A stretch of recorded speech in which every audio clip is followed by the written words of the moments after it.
Hi, how's everyone doing? Everyone having a nice week? Enjoying the spring weather? I hope so.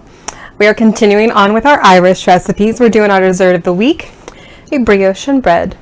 Brioche bread and butter pudding. Irish brioche bread and butter pudding. It's a lot of B's right in there. But that's what it is. Let's get to it. It's time for another episode of Cooking with Kaitlin.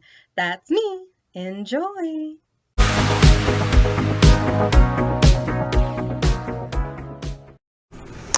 All right, so we're doing a cup and a half of milk.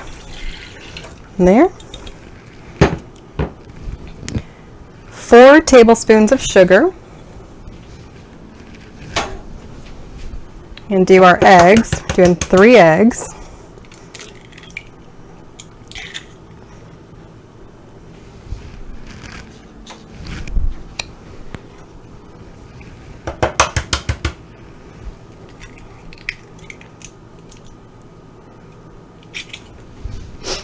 Excuse me.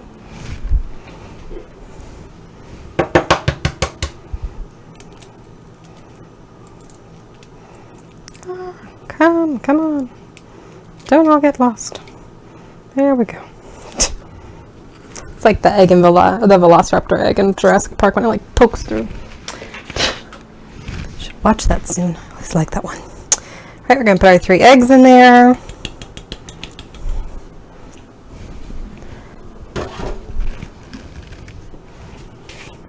Getting some cinnamon. I get 1 teaspoon of cinnamon.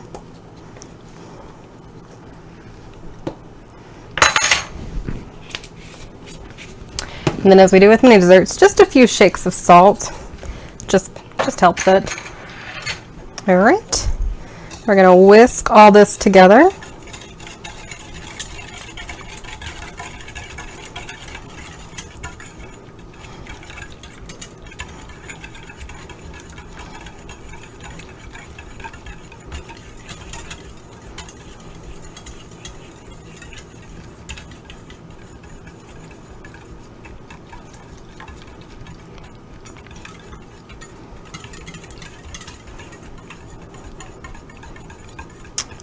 All right, we just want it nicely combined.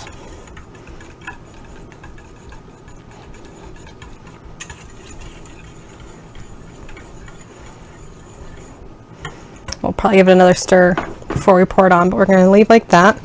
Move some of our stuff out of the way. Just do a little wipe the items. All right, and then I forgot how to let this soften. So I'll just show you what I'm doing with one of the slices of bread. You got about half a stick of butter that's softened. You've got 6 slices of bread. You're gonna butter each of them. That's why you need the butter to be softened.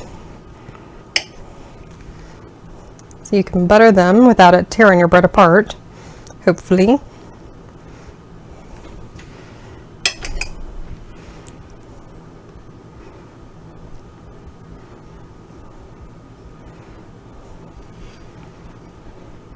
And it has been sitting out for over half an hour.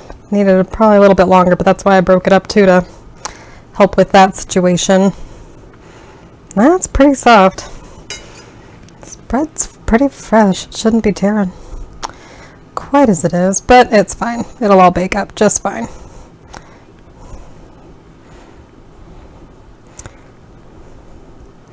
I'm gonna finish buttering all 6 slices. I'll check back then. All right, then with our bread, which we've buttered, and I forgot to say it's on both sides, we're just supposed to cut the crust off.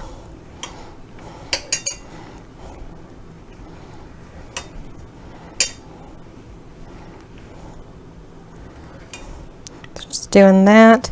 And we're gonna cut each of them into triangles, like that. Let them scoot back to their shape. All right, and then I'll move on to the next in a sec.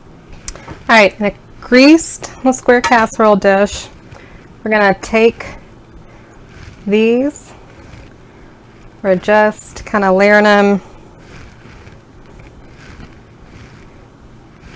like that. We'll alternate with them as we needed. So, 1 sec. All right, now we take that mixture we have. Like I said, I'm just gonna give it one more stir around just to make sure nothing's settled. Then we're gonna pour it over our bread.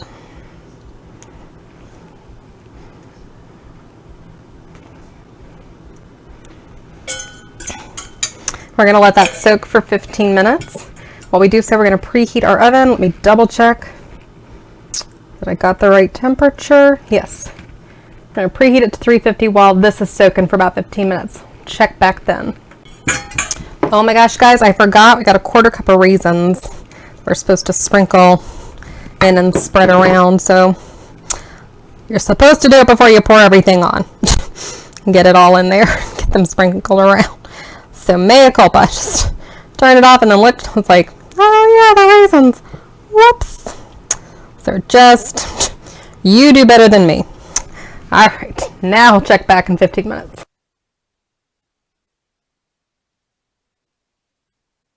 Just realized I hadn't turned my mic on. Sorry guys, it's been 15 minutes. The oven's preheated to 350. We're gonna bake it for an hour now, and then we will check back on it as it should be done.